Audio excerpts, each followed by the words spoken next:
The Israel-Hamas war stoking protests across the U.S. at various college campuses. In the Northeast, a pro-Palestinian demonstration at Brooklyn College. And at Columbia University, massive crowds as supporters of both Israel and Palestinians held competing protests. Columbia, open your eyes! In the nation's capital, American University students gathering in solidarity with Israel. The horror has reached an unimaginable level. While supporters of Palestinians made their presence known. It's scary. I mean, I walked up here with my flag on and I instantly took it off because, you know, people are telling you to be careful. At UNC Chapel Hill, tensions boiling between supporters of the two sides.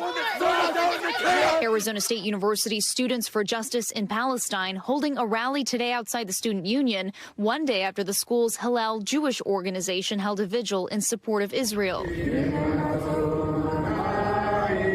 The school acknowledging the distress and concern caused by the week's events in a statement, but some Jewish students say it doesn't go far enough. There was no real statement saying what happened was wrong, which I think is stressing out a lot of the Jewish students. A war of words also playing out in statements from student groups and university's leadership. The University of Florida president issuing a viral statement saying in part, quote, "There is no defense for terrorism. This shouldn't be hard." The NYU Law Student Bar Association president possibly out of a campus title and future job offer at a law firm for writing "Israel bears full responsibility for Hamas's attack" in a weekly bulletin, leaving some of the school's Jewish community on edge.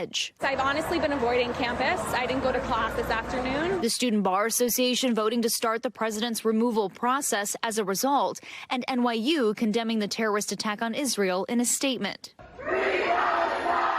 At Harvard, its Palestinian solidarity groups initially releasing a joint statement holding the Israeli regime entirely responsible for all the unfolding violence. At the end of the day, this is a group that seeks the destruction of the Jewish race, and it's not the right time to be issuing a pro-Palestinian statement. Backlash quickly ensued, a professor posting a photo of a truck driving around campus showing photos, which he redacted, of some of the students who signed the statement.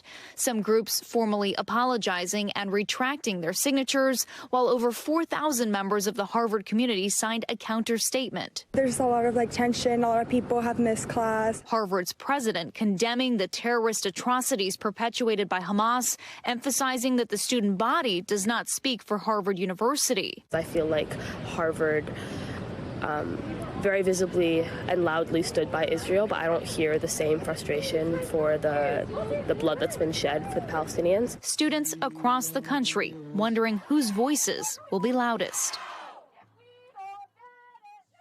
Valerie Castro joins us now from our studios in New York. Valerie, with so many demonstrations around the country are there concerns that things could become violent? We know a former Hamas leader has called for Friday to be a global day of anger.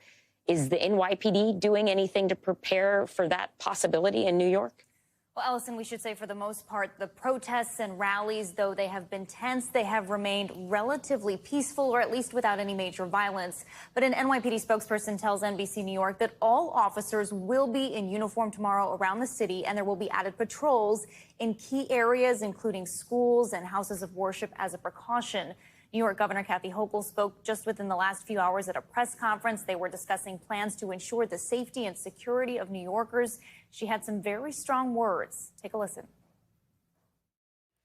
I want all New Yorkers to feel confident going to a synagogue, going to school, walking to the streets of New York and throughout our state over the next few days. And those who seek to use Hamas's violence as justification for violence of their own, we have no tolerance for your hate. I condemn violence of every kind in New York. And I want to be clear. When I say every kind, that's exactly what I mean. The governor also went on to condemn any hate directed towards Palestinian New Yorkers, saying, quote, "a community that is cherished and respected in our state." It's important to note the NYPD says it has not